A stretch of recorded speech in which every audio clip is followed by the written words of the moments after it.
Hello बच्चों and welcome to study with Unique. मैं सुबह सर स्वागत करता हूँ आपका आप ही के प्यारे चैनल स्टडी विद यूनिक पर।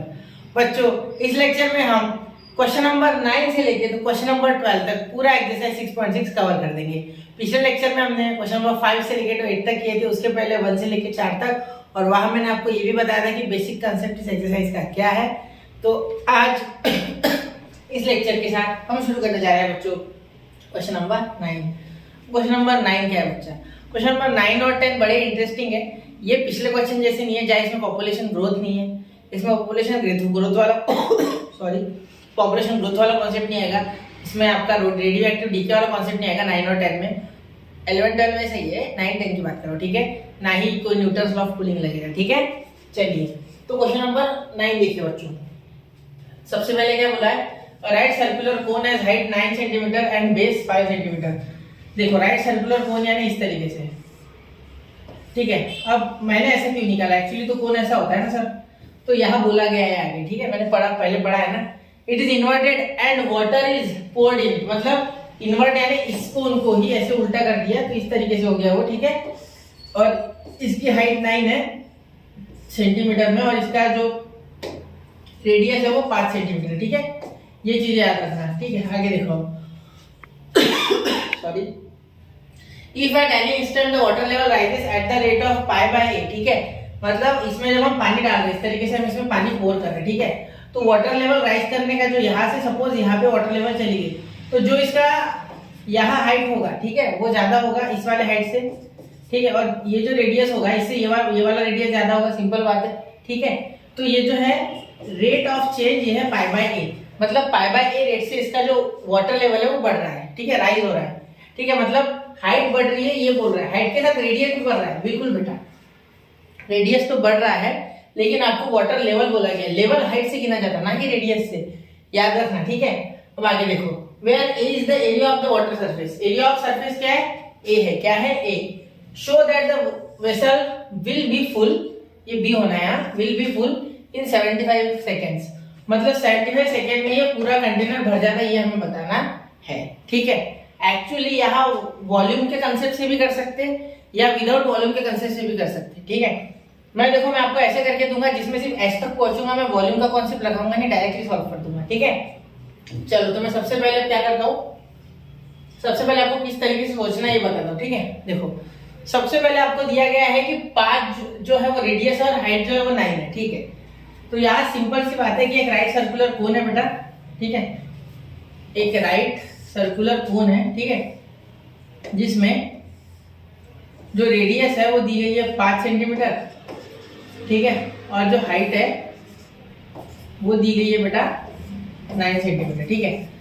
अब यहाँ सोचने वाली बात ये है कि हमें एक्चुअली सुनो, हाँ, अगर हम रेशो ले हाइट और रेडियस, हाइट और बेस का, ठीक है, रेडियस और बेस का, तो वो 9/5 आएगा। कैसे? तो देखो h/r इज इक्वल टू 9/5, क्योंकि हमें रेशो लेना पड़ेगा ना इनका, इसी रेशो में वो बढ़ेंगे धीरे धीरे जीरो से लेके जो एंडिंग तक है वो इसी रेशो में बढ़ेंगे। जैसे जैसे हम पानी डालते जाएंगे ये यहाँ आएगी, फिर यहाँ आएगी लेवल, फिर यहाँ आएगी, तो इनका रेशो जो है वो कांस्टेंट रहेगा, ठीक है। 9/5 का रेशो वो हमेशा कंटिन्यू करेंगे, ठीक है। यहाँ जितना रेडियस बढ़ेगा उतनी हाइट बढ़ेगी, तो उन दोनों का रेशो हमेशा निकालोगे तो 9/5 ही आएगा, ठीक है, याद रखना। तो ये रेशो कांस्टेंट है इसमें, पहली बात ये सुन लो, ठीक है, समझ लो, ये आगे फील करा दो आपको, अभी सिर्फ सुन लो, ठीक है। आगे बोला गया है कि यहाँ अगर आप कन्वर्ट करोगे इसे तो h is equal to 9/5 r आ जाएगा, ठीक है। या एक काम करते हैं r के फॉर्म में बनाते हैं। अब r क्यों बोल रहा हूँ मैं? क्योंकि मुझे यहाँ वाटर लेवल दिख गया इसलिए, ठीक है। देखो r is equal to 5/9h, 5/9h, ऐसा क्यों बोला मैंने सर, ऐसे क्यों किया आपने, ठीक है। यहाँ मैं और एक चीज लिखना चाहूंगा, एक मिनट, यहाँ मैं और एक चीज लिखना चाहूंगा कि height of cone equal to 9 centimetre. Question थोड़ा अच्छा है बेटा, ध्यान देना, ठीक है, अभी तक के क्वेश्चन जैसा नहीं है।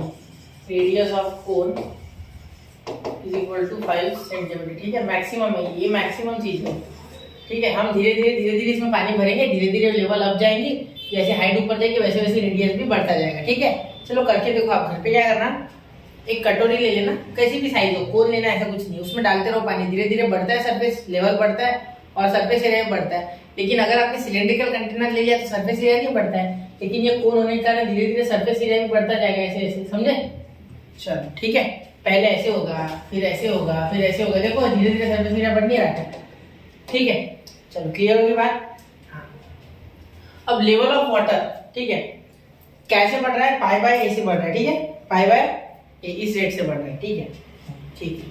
इसका मीनिंग हो गया आपका कि dH by dt is equal to pi by a, ठीक है सर। अब ये ए का जुगाड़ करना पड़ेगा यार, ए तो नहीं चलेगा ना, ए से कैसे होगा?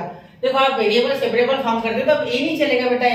यहाँ हमें पता है कि यहाँ x में चाहिए, जब जाके यहाँ x में कुछ हो पाएगा, ये पाई तो कांस्टेंट है, इसे तो छोड़ ही दो। ये ए अगर इधर चले गया तो कुछ x में चाहिए हमें, ये हमें पता है। वेरिएबल सेपरेबल फॉर्म करने के लिए जैसे पहले क्वेश्चन में करते थे, जो x वाले टर्म होते थे x वाले साइड, t वाले टर्म t वाले साइड, उस तरीके से, ठीक है। इसमें तो हम वही करते आ रहे हैं ना। जैसे देखो पिछले क्वेश्चन दिखाता हूँ, यहाँ देखो थीटा वाले टर्म थीटा वाले के साइड और dt वाला कुछ था नहीं तो अकेला चले गया, ठीक है। तो यहाँ ए तो कुछ हो ही नहीं रहा, ए तो एच के साथ कुछ कनेक्शन नहीं है, यही गलती कर रहे हो आप। ए का कनेक्शन है, देखो क्या है ए का कनेक्शन, ए का हो जाएगा पाई आर स्क्वायर। तो आप बोलोगे सर पाई आर स्क्वायर कहाँ से? देखो बेटा जब आप पानी भरोगे तो धीरे धीरे धीरे धीरे इस तरीके से सरफेस पे आएगा, ठीक है रिंग्स। ये जो सरफेस है, ये तो सरफेस है ना, ये इसके लिए अलग अलग हाइट से, इसके लिए ये, इसके लिए इसके लिए ये, ठीक है। तो ये जो अलग अलग हाइट से, इनके लिए हमें गिनना नहीं होगा, ठीक है।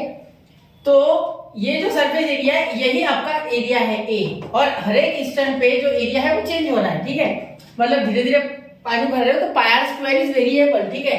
तो यहाँ इसीलिए मैंने आर की वैल्यू यहाँ बना ली थी 5/9h, तो यहाँ मैं डालूंगा पाई इंटू 5/9h का स्क्वायर इज इक्वल टू 25/81, यहाँ पाई 25/81h का स्क्वायर, ये आ गया आपका एरिया। ये क्या आ गया आपका एरिया, ठीक है। तो यहाँ ये पुट करो, ये एरिया भी वेरिएबल है, टेंशन मत लो, ठीक है।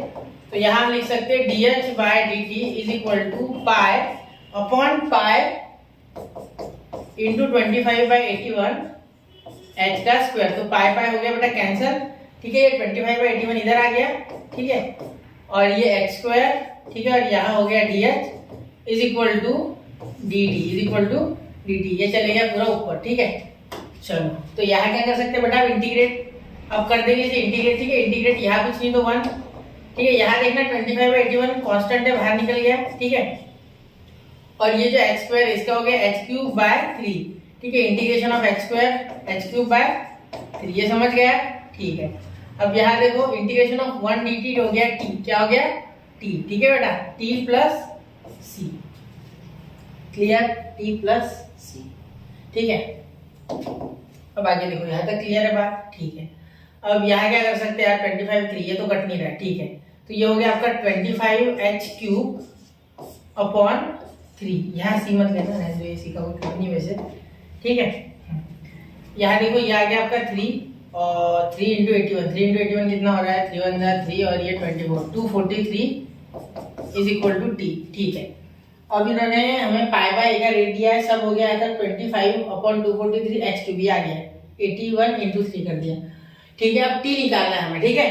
तो where a is the area, sorry where a is the area of the water surface at instant show that the vessel, तो टी हमें निकालना है एक्चुअली। तो h दिया है हमें, जब सुनो यहाँ से दो कॉन्सेप्ट है बेटा, यहाँ से दो कॉन्सेप्ट की ओर भाग सकते हैं हम, ठीक है। एक कॉन्सेप्ट हो जाएगा आपका कि वॉल्यूम के बेस पे, यानी dV/dt आपको करना पड़ेगा, ठीक है। तो वॉल्यूम आपको पता है 1/3 पाई आर स्क्वायर h, ठीक है। इसमें आप इस r को h के फॉर्म में डाल दोगे, आंसर आएगा, ठीक है। h³ वहां भी बनेगा, या h³ की वैल्यू बनाओगे तो भी हो जाएगा, ठीक है।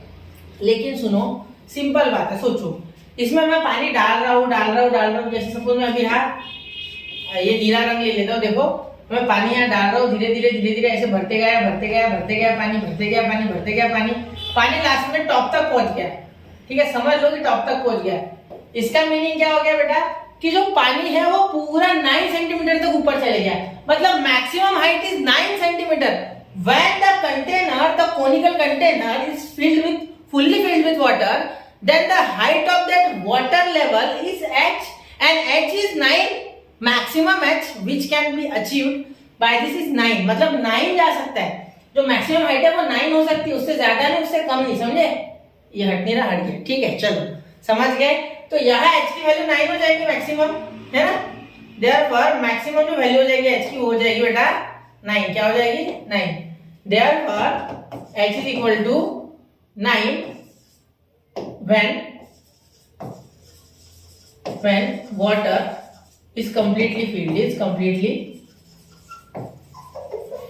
ठीक है। अब ऐसा लिख देना, ठीक है। completely filled बोला है ना पैसल, तो यह ये बोल सकते हैं, ठीक है। तो h की वैल्यू डाल दो, तो t आपका आ जाएगा h की वैल्यू 25 इंटू 9 का क्यूब, ये 9 है ना, 9 का क्यूब अपॉन 243, ठीक है। यहाँ देखो t इज इक्वल टू 9, इसको लिख लो 25 इंटू 9 इंटू 81। अब 81 से ये कटता है बेटा, ठीक है।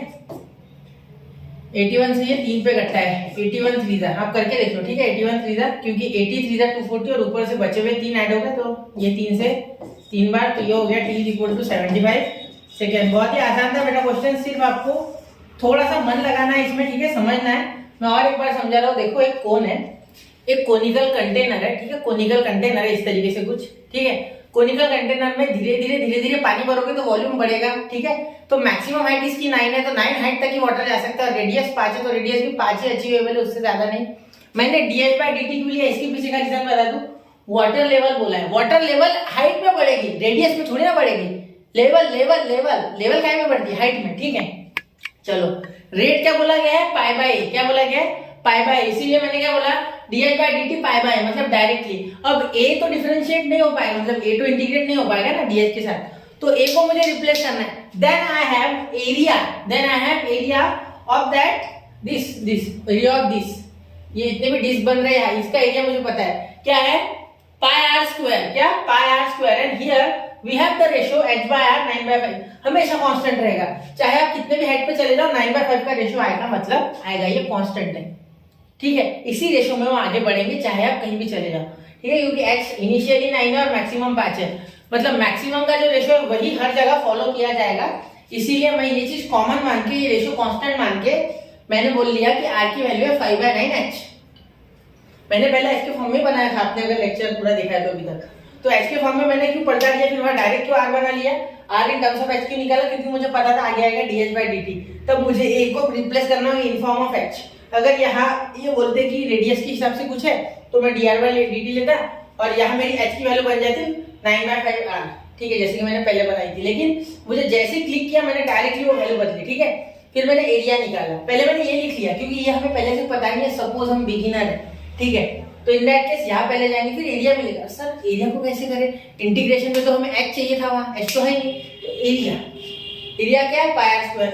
r को डालना है 5/9h, डालो, आंसर आ रहा है, डायरेक्ट पाई पाई कैंसिल, डायरेक्टली सॉल्यूशन खत्म। अब मैं यहाँ dv/dt भी लगा के कर सकता था, 5 मिनट एक्स्ट्रा वेस्ट हो जाते और आपको भी लंबा स्टेप जाती 3 से 4। इसीलिए मैंने क्या किया, directly t is equal to h3, तो h की मैक्सिमम वैल्यू पता है हमें 9, तो वो जब भर जाएगा पूरा कंटेनर तो 9 ही तो जाएगा, 9 के बाद तो पानी बाहर निकल जाएगा। आप कितना ही भरो वो माइंड नहीं करता है, फिर उसमें कितना बैठ सकता है, 9 हाइट तक ही उसमें वाटर जा सकता है। तो 9 डाल दो, मिल गया आपको मैक्सिमम, ठीक है। कितना टाइम लगेगा, तो इसीलिए ऐसे ही, ठीक है, ऐसे ही आपको करना है, ये अलग तरीके से मत करना। dv/dt वाले एक बार आप करके देख सकते हो, dv/dt कोई दिक्कत नहीं है, ठीक है। देखो आपको लास्ट में क्या लिखना है, the vessel will be full in 8 second, answer आ चुका है, ठीक है। हेंस प्रूफ लिख देना।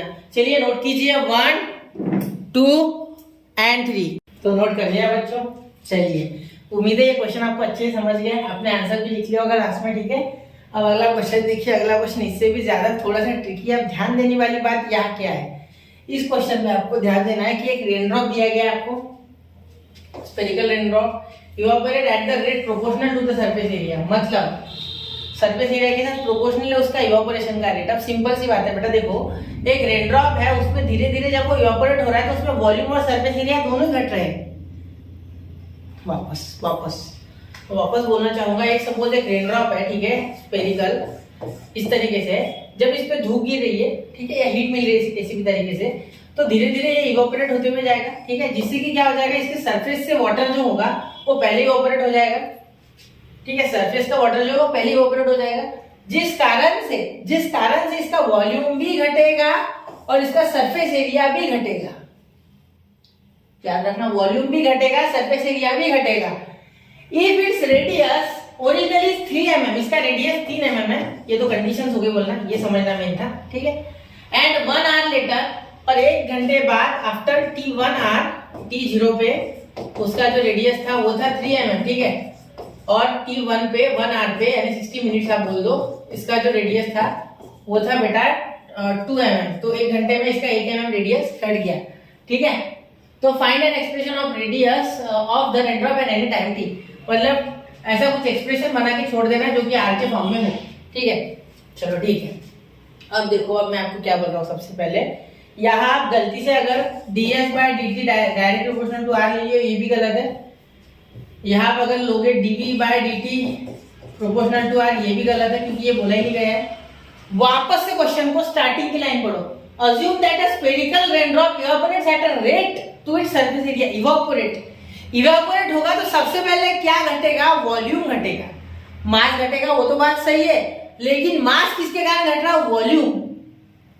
मास का फॉर्मूला पता है ना, वॉल्यूम इंटू डेंसिटी। तो डेंसिटी की बात की नहीं है, मतलब वॉल्यूम की बात हो रही है। ये बल्ब सबसे पहले दिमाग में जलाओ, वॉल्यूम की बात हो रही है। इसका मीनिंग हो गया कि यहाँ हमें बोला गया है dv by dt is directly proportional to surface area. Assume that the spherical drop evaporates at a rate proportional to its surface area. Evaporate कौन हो रहा है? वॉल्यूम तो हो रहा है उसमें का evaporate वॉल्यूम, तो मास कम होगा ना। बल्ब जलना चाहिए, याद रखना, वरना गलत हो गया क्वेश्चन 100%। ये याद रखना, सबसे पहली बात तो ये मैंने इसमें कि वॉल्यूम घट रहा है उसका सीधा सीधा, इसीलिए सर्फेस एरिया घट रहा है। सर्फेस एरिया के साथ डायरेक्टली प्रोपोर्शनल है, ठीक है। ये मिटा दूं क्या मैं? ठीक है, हमें t इक्वल टू टी के लिए कुछ तो भी r निकालना है, जो कि उसमें t डालने के बाद वो कुछ एक्सप्रेशन ही आएगा, ठीक है। चलो मैं मिटा रहा हूँ अब ये, ठीक है। मैं आपको क्वेश्चंस की ओर लेके जा रहा हूँ, मतलब क्वेश्चन में पूरा बता देता हूँ क्या क्या हो रहा है, ठीक है। सबसे पहले मैं लिख दूं अजम्पशन, थोड़ा सा अजम्पशन लिखना चाहूंगा। Let the volume of rain drop, ठीक है, स्फेरिकल, ये तो पता है, bv and the surface area, ठीक है, सरफेस एरिया बी ए, ठीक है। या एस बोल देता हूँ, यहाँ एस बोल देता हूँ, फिलहाल के लिए एस बोल दो, ठीक है। बेटर है एस बोलना, ठीक है, क्योंकि ये तो हर जगह इस्तेमाल कर ही रहा है, कुछ नया, ठीक है। तो यहाँ हो जाएगा dv bye dt is equal to minus k, ऐसा माइनस घट रहा है बेटा, रिड्यूस रिड्यूस रिड्यूस रिड्यूस, यहाँ भी इवापोरेट यानी घट रहा है, वॉल्यूम घट रहा है, ठीक है। चलो क्लियर, तो ये एक्सप्रेशन तो फिक्स दिमाग में डाल लो, ठीक है। अब आप ये सोचो कि dv बाय dt, तो यहाँ मैं लेके ही गया तो ये dv बाय s हो जाएगा। s को कैसे करोगे integrate with respect to v? हो नहीं पाएगा यार, हो नहीं पाएगा, बिल्कुल नामुमकिन है। सही बात है आपकी, ये बात आपकी मुझे भी पड़ गई, ठीक है, कोई दिक्कत नहीं, ठीक है सर, ये तो हो नहीं पाएगा, ठीक है। तो आप यहाँ मुझे एक और बात बताओ, इसे मैं थोड़ा इधर ही कर लेता हूँ साइड में, क्योंकि इसका फिलहाल काम ही नहीं, ये तो मैंने आपको फ्री देने के लिए बताया सर, ठीक है। मेरे को बताओ वॉल्यूम ऑफ स्फीयर क्या होता है? 4/3 पाई r क्यूब, ये तो आपको सबको पता होगा मेंसुरेशन में। और सरफेस एरिया 4 पाई r स्क्वायर, सर ये सबको पता होगा, बिल्कुल क्लियर बात है, ये सबको पता है, ठीक है सर, ठीक है, यहाँ तक क्लियर है। हाँ, तो अब हम क्या करेंगे सर? अब हम इस s की जगह 4 पाई r स्क्वायर डाल देंगे। फिर क्या ये डालना सही है? 4 पाई r स्क्वायर डाल सकते क्या हम? ये d/dt की जगह क्या डाल दे? 4/3 पाई r स्क्वायर डाल देंगे। फिर ये आपकी बात बिल्कुल स्वाभाविक है, आप v की जगह ये डालना चाहते हो, कोई दिक्कत नहीं उसमें, ठीक है, वो बिल्कुल सही बात है, ठीक है। यही डालना है हमें, v की जगह हमें डालना है 4 पाई r स्क्वायर, 4 पाई r क्यूब, सॉरी है। तो यहाँ देखो d/dt, v की वैल्यू क्या है बेटा? 4/3 पाई r क्यूब। देखो रेडियस वेरिएबल है, रेडियस को कांस्टेंट मत समझना, क्योंकि जैसे जैसे रेनड्रॉप इवापोरेट हो रहा है वैसे वैसे रेडियस कम हो रही है, तो रेडियस इज वेरिएबल क्वांटिटी, ठीक है, इज इक्वल टू माइनस के एक्स। इधर डिफरेंशिएट कर लो, आप इधर कर लो, ठीक है। तो 4/3 कांस्टेंट, पाई कांस्टेंट बाहर, या r क्यूब को जब डिफरेंशिएट करोगे तो यहाँ dr3/dt हो जाएगा, ठीक है। तो dr3/dt क्या हो जाएगा? 3r², ठीक है, dr/dt, ठीक है, क्योंकि r तो कटेगा नहीं ना, dt/dt होता तो कट जाता, लेकिन यहाँ dr/dt है तो कटेगा नहीं, तो हम लिखेंगे 3r² dr/dt, ठीक है। मेरी बात का फील नहीं आया क्या? देखो ये v है ना, v की जगह वॉल्यूम डाल दिया, क्योंकि वॉल्यूम ही एक चीज जो हो सकती है फिलहाल वहां, ठीक है। तो v की जगह 4/3 पाई r क्यूब डालिए, मैं ये स्टेप्स क्यों नहीं कर रहा हूँ, मैं चाहता हूँ कि आप इस स्टेप को यहाँ बिठाओ, ना कि लिखो सिर्फ कॉपी में, ठीक है। देखो कॉपी नहीं कॉपी सॉरी, तो 4/3 5 हो गया। ये dr³/dt जब हो रहा है तो r तो वेरिएबल है तो 3r² हो गया, x का पावर n वाला n x का पावर n - 1 डिफरेंशिएशन का फॉर्मूला, ठीक है। अभी r एक खुद एक और वेरिएबल है तो इसको होना होगा तो dr/dt, यहाँ अगर t होता है तो dt/dt 1 हो जाता, लेकिन dr/dt इसलिए 1 नहीं हुआ, ठीक है, समझे। मैं थोड़ा तेजी से बोला क्योंकि आपको डिफरेंशिएशन आता है, मैं जानता हूँ, फिर भी मैं रिकॉल करा रहा हूँ सारी चीजें। माइनस kx, ये क्या हो गया, इक्वल टू माइनस kx, ठीक है। यहाँ माइनस में यहाँ दे दो, ठीक है। इसे दे दो आप बेटा नंबर 1 मेरे हिसाब से, ठीक है। अब कुछ जुगाड़ करना होगा आगे, रुको अभी और जुगाड़ बाकी है, खत्म नहीं हुआ अभी जुगाड़, ठीक है।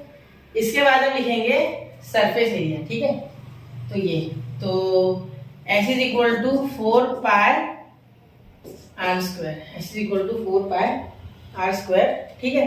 तो यहाँ ये डाल देंगे 4πr², इसे नंबर 2 दे देते, ठीक है। तो फ्रॉम 1 and 2 लिख लेते, फ्रॉम 1 and 2 डायरेक्टली इक्वल कर लो तो यहाँ हो जाएगा 4/3 π3r² dr/dt, ठीक है, इज इक्वल टू यहाँ ये डाल दो तो माइनस के, माइनस क्या है याद रखना, क्या कर रहा हूँ यार मैं, माइनस अच्छे से, एक मिनट, हाँ ये माइनस के, s की वैल्यू 4πr², ठीक है सर, 4πr², ठीक है।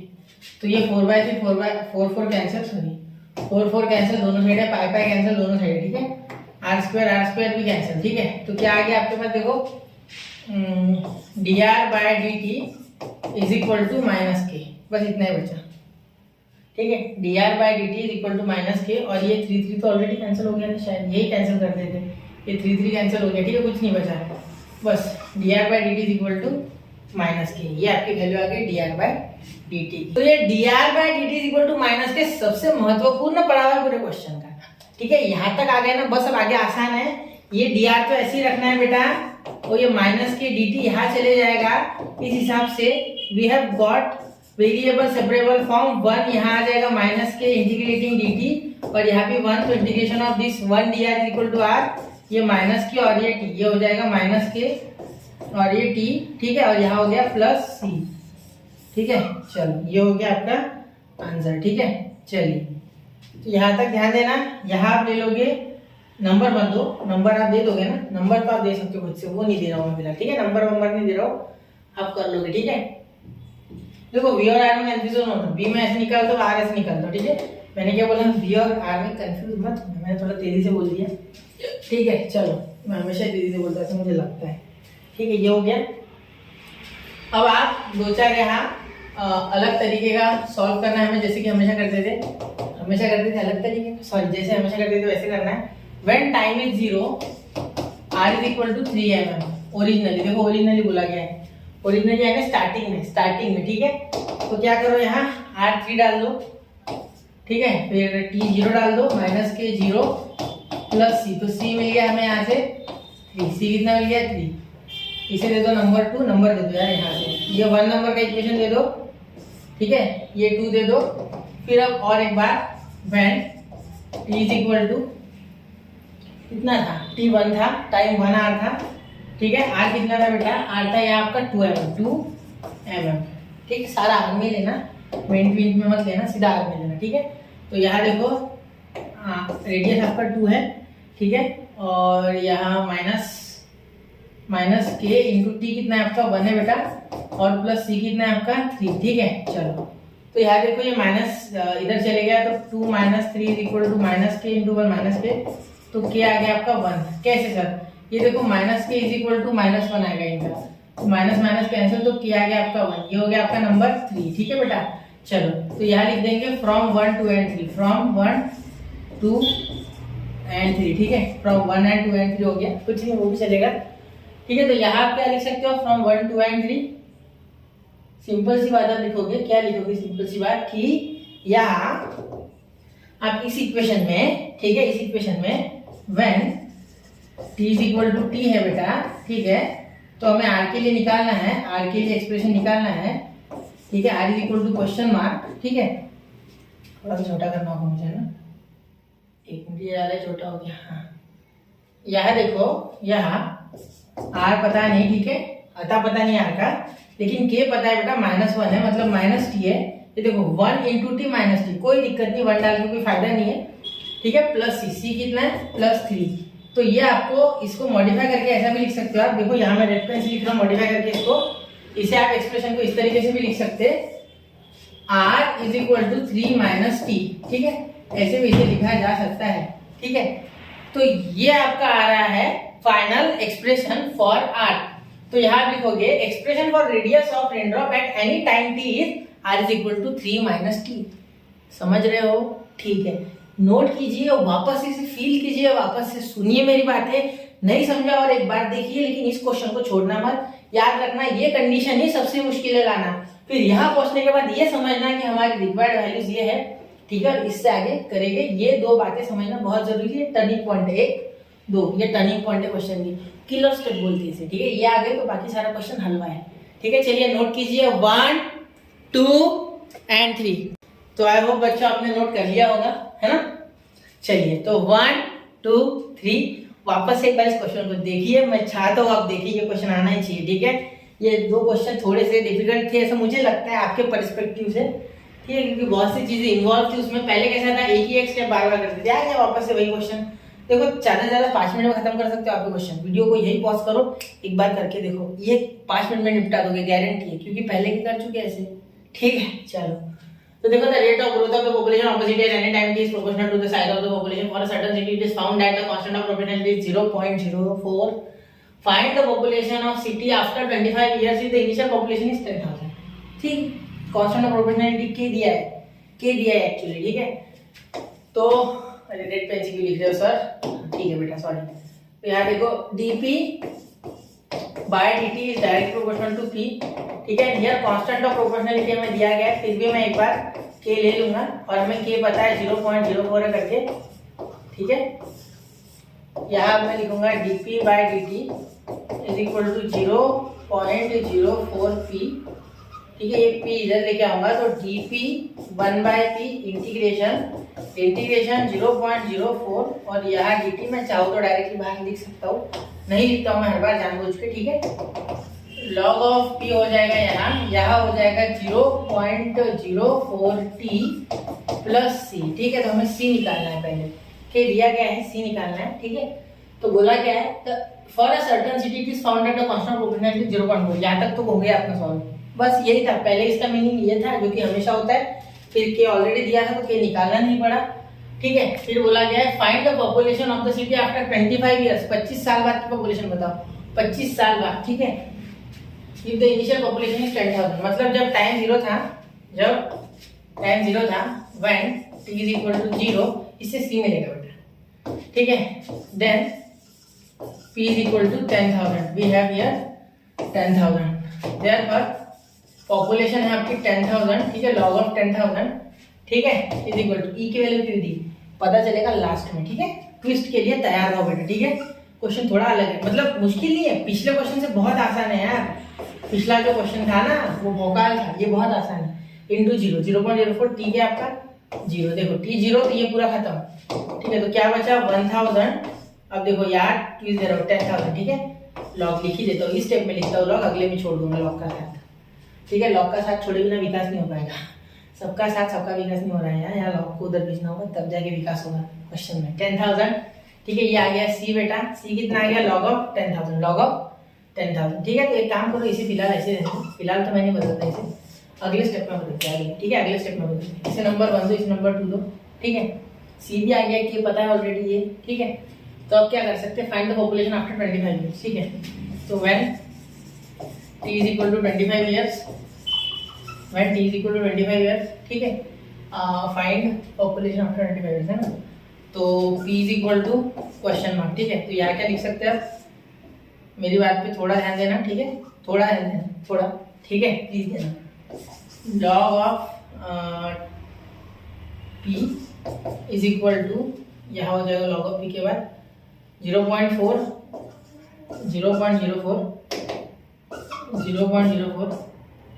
ठीक है। हो गया आपका बेटा, देखो t क्या हो गया आपका यहाँ 25, क्या हो गया कहाँ गया ये दिया, ठीक है। तो यहाँ इंटू 25 और प्लस सी कितना है, लॉग ऑफ 10,000, 1 2 3 4 5, ठीक है।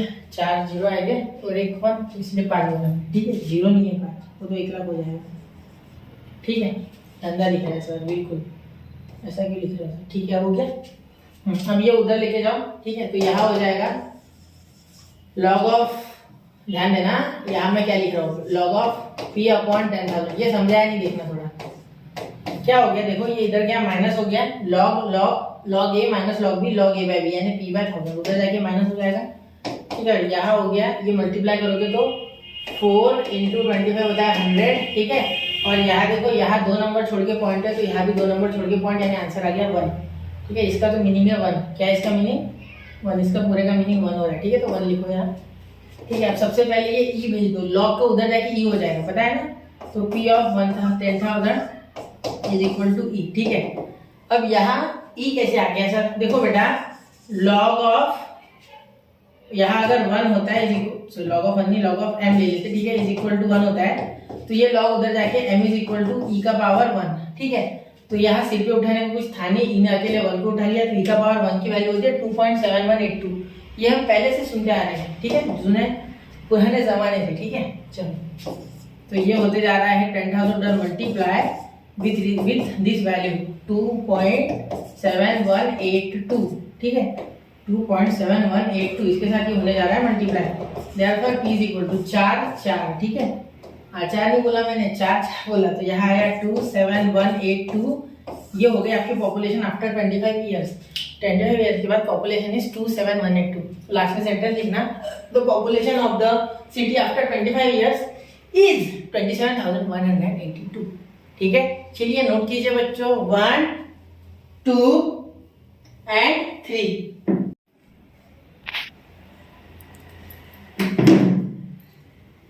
तो नोट कर लिया बच्चों। चलिए अब बढ़ते हैं क्वेश्चन नंबर 12 की ओर। क्वेश्चन नंबर 12 देखिए बेटा, रेडियम दिया गया है, decompose at a rate proportional to the amount present at that time, मतलब जो भी अमाउंट होगा सपोज x होगा, ठीक है। If p% of amount disappears in 1 year, मतलब एक साल में p% अमाउंट निकल जाता है, वो छोड़ो बाद में देख लेंगे, वो लास्ट में वैसे भी उसका काम। फिलहाल तो हम अपने जो हमेशा करते हैं ना, वो पहले वाली इनिशियल स्टेप वो वैसे की वैसी करेंगे, dx by dt is directly proportional to x, ठीक है। What percent of amount of radium will be left after 2 years, ठीक है। dx हम बोल देंगे let, पहले इसमें सेंटेंस लिख लेते, वैसे तो मैं ज्यादा लिखता नहीं हूँ, let the amount of radium be x, ठीक है। Therefore dx by dt is directly proportional to, एक minute, is directly proportional to x, is directly proportional to x, ठीक। अब dx by dt is equal to minus kx, क्योंकि radium घट रहा है, ठीक है। अब और एक बात सुनना, ये x इधर लेके आना, तो dx 1/x is equal to minus k dt, ठीक है। इसे इंटीग्रेट कर दो, इसे इंटीग्रेट कर दो, यहाँ 1 ले लो, ठीक है। यहाँ हो गया log x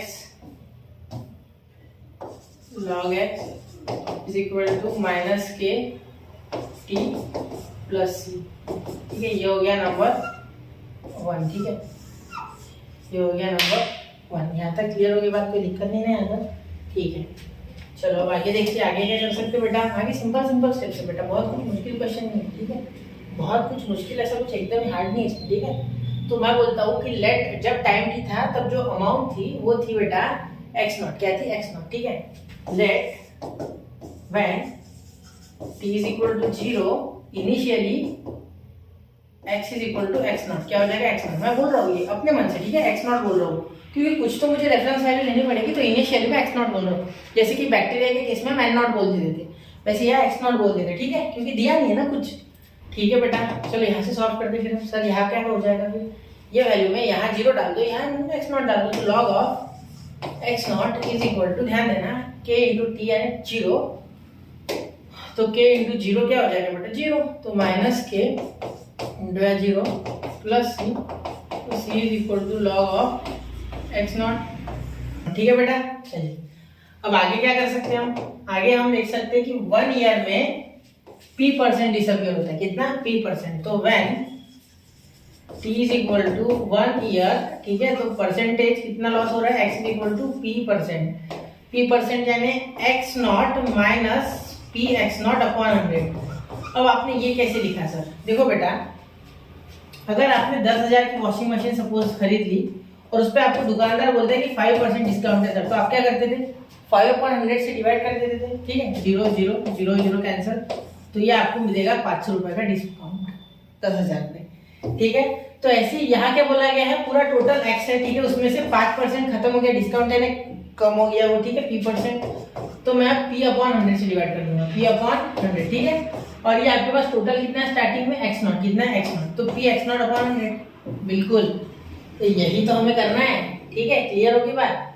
तो p x नॉट अपॉन 100 इस x नॉट में से ही जाएगा, ठीक है। तो यहाँ हम क्या लिख सकते हैं इस इक्वेशन के हिसाब से, देखो log of x not minus P x not upon 100, ठीक है, is equal to minus k, T कितना है बेटा टाइम, यहाँ टाइम 1 ईयर है तो इंटू 1, ठीक है, प्लस सी कितना है बेटा, सी आपका log x not, log x not. तो ध्यान देना ये एक्स नॉट इधर आ गया, ठीक है, तो log x not minus P x not, ठीक है, अपॉन 100 अपॉन एक्स नॉट, ठीक है, और ये इक्वल टू माइनस के।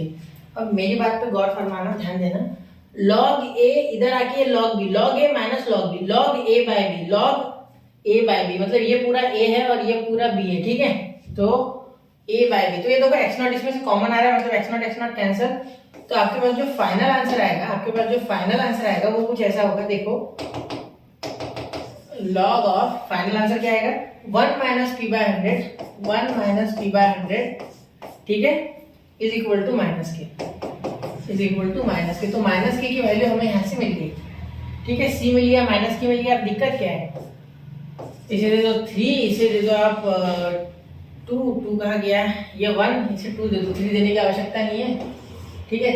तो अब यहाँ देखो इसे हम मॉडिफाई करेंगे, तो यहाँ log of x is equal to minus k t plus c है, ठीक है।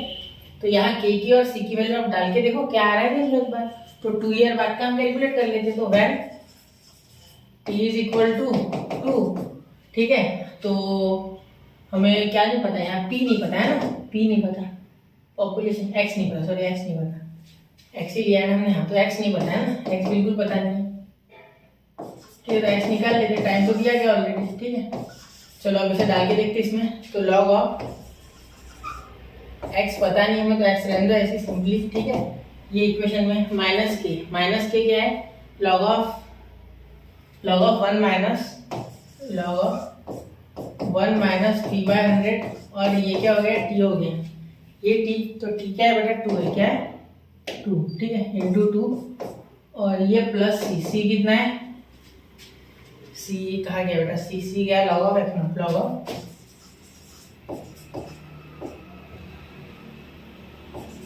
ऑफ एक्स नॉट, ठीक है।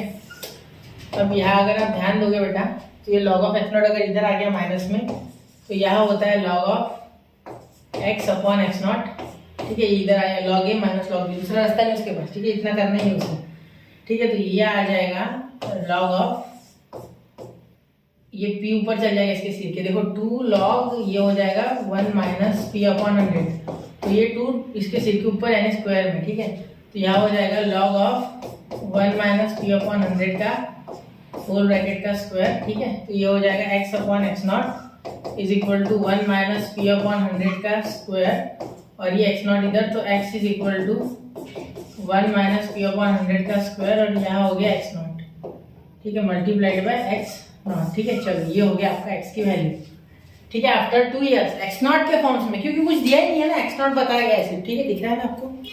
क्वेश्चन को अच्छे से इंटरप्रेट करो, ये अभी होने का है तो बहुत बड़ा क्वेश्चन है, मतलब अच्छे कॉन्सेप्ट यूज हो रहे हैं, ठीक है। परसेंटेज बनाना है, परसेंटेज, तो आप क्या बोलोगे, amount of radium will be left, ठीक है, तो therefore amount in percent left after 2 years equal to, पूरा स्पेलिंग लिखना, ठीक है। क्या हो जाएगा, ये जो अमाउंट है अपॉन टोटल अमाउंट इंटू 100, ये amount upon total amount into 100, ठीक है। समझ रहे हो मेरी बात, आ रहा है पूरा, देखो ध्यान से सुनना। ये अमाउंट आपको मिला है अभी, तो इतना अमाउंट बचेगा, ठीक है, लेफ्ट इन परसेंट, तो ये अमाउंट बचा हुआ है। और इसके रिस्पेक्ट में कितना परसेंट है कैसे निकालते हैं, जैसे आपको सपोज एग्जाम में सपोज 200 मार्क्स के एग्जाम है, उसमें आपको 100 मार्क्स मिले, तो आप क्या करते हो 100 अपॉन 200 इंटू 100, यानी obtained marks upon total marks into 100। तो यहाँ ऑब्टेन्ड कितना है आपके लिए, यहाँ ऑब्टेन्ड है आपका 1 माइनस पी अपॉन 100 का स्क्वायर का x नॉट, ठीक है। ये पूरा आपका ऑब्टेन्ड है, इतना इतना, ये पूरा आपकी ऑब्टेन्ड है, मतलब ये अभी बचा है लेफ्ट अपॉन टोटल कितना है x नॉट, ठीक है, इंटू 100 इज इक्वल टू, ध्यान देना क्या होगा, ठीक है। यहाँ x नॉट कैंसिल हो गया बेटा, उसमें कोई दिक्कत नहीं है, ठीक है। अब आपके पास बचा 1, ध्यान देना, एक मिनट थोड़ा सा गड़बड़ हो रहा है, थक गया बेचारा बोर्ड। 1 माइनस पी अपॉन 100 का स्क्वायर, ठीक है, और इसे लिख सकते हैं 10 का स्क्वायर, ये 100 जाएगा, ये परसेंटेज वाला 100 है, ठीक है। तो इसे हम किस तरीके से लिख सकते हैं, पूरा होल ब्रैकेट का 1 माइनस पी अपॉन 100, ठीक है, इंटू 10, ठीक है, और इसका होल ब्रैकेट का स्क्वायर, ये है a, और ये a raise to power m और b raise to power m अगर होता है तो a b का पावर m लिख सकते हैं होल ब्रैकेट, ठीक है। सर ऐसे कुछ है, तो ये अंदर 10 मल्टीप्लाई करेगा तो यहाँ हो जाएगा 10, यहाँ 10 मल्टीप्लाई करेगा तो 0 0 कैंसिल होगा, मतलब बचेगा p/10, तो यहाँ बचा 10 minus p/10 percent, 10 minus p/10 का स्क्वायर परसेंट, इतना आपके पास अमाउंट बचा, ठीक है। 10 माइनस p/10 ये कैसे आया, तो ये 100 को मैंने लिखा 10 का स्क्वायर, ठीक है, तो स्क्वायर लिखा तो ये पूरा एक साथ आ गया, स्क्वायर के कारण जुड़ गए ये। लॉ ऑफ इंडाइसेस, किसी का पावर अगर सेम है तो उनको एक साथ लिख सकते हैं, ब्रैकेट करके मल्टीप्लाई में अगर है तो मल्टीप्लाई में थे, ठीक है। 10 ने अंदर मल्टीप्लाई किया, यहाँ किया, यहाँ 0 0 कैंसिल, यहाँ 10 हो गया, 10 माइनस p/10 का स्क्वायर परसेंट, ठीक है। तो अब यहाँ बेटा एक्चुअली हमने निकाला क्या है कि पहले x नॉट था हमारे पास क्वांटिटी, फिर 2 साल बाद जितनी क्वांटिटी आई, तो ये क्वांटिटी ऑब्टेन क्वांटिटी, बची हुई quantity upon total quantity into 100 किया तो परसेंटेज में आंसर आ गया, ठीक है। कुछ ज्यादा मुश्किल नहीं था, जैसे कि आप एग्जाम में करते हो obtain marks upon total marks into 100, तो वही प्रोसेस है, सिर्फ थोड़ा सा अलग तरीके से, ठीक है। चलिए नोट कीजिए बेटा, उम्मीद कर दो आपको अच्छे से समझा है, जो समझेंगे वापस से देखो, ठीक है, रिवाइंड करके देखो, जिससे कि आपके कॉन्सेप्ट क्रिस्टल क्लियर हो जाए। 1 2 एंड 3 हो गया बेटा नोट, ठीक है। अब देखिए बेटा, यहाँ हमने डिफरेंशियल इक्वेशन पूरा खत्म कर दिया, आप सिर्फ मिसलेनियस बाकी है, हर चैप्टर का मिसलेनियस लाऊंगा, किसी भी चैप्टर का छोड़ूंगा नहीं, थ्योरम तो मैंने आसपास कवर करा दिए, जिसके छूट गए वो भी करा दूंगा। तो पढ़ते रहे, आगे बढ़ते रहे बच्चों। और एक खुशी की खबर, यहाँ मैथ्स 2 का पूरा syllabus study with unique channel पे 12th स्टैंडर्ड महाराष्ट्र बोर्ड का खत्म हो चुका है। मैंने हर लेक्चर लिया है, हर एक क्वेश्चन कराया, कुछ नहीं छोड़ा, ठीक है। और जो अगर कुछ एक आधा लेक्चर रिमेनिंग होगा इस चैप्टर का वो भी करा देंगे, ठीक है, 1-2 दिन के अंदर। तो पढ़ते रहे, आगे बढ़ते रहे, आपके एग्जाम के लिए शुभकामनाएं। जय हिंद, जय भारत।